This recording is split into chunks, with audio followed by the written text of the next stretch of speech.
بسم الله الرحمن الرحيم.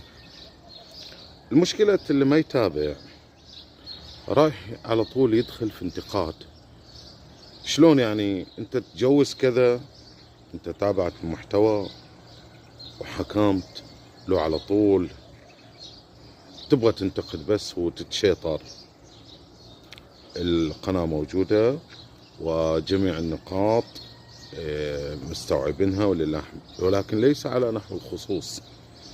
على نحو الخصوص هذه قوم بها انت، قول أن الشيء الفلاني خطأ، أن الشيء الفلاني هذا ليس من شغل طالب علم، لا، شغل طالب علم أنه يبرز الحكم الشرعي بشكل عام، أما بشكل خاص هذا غير أنه حرام، غير أنه مؤذي،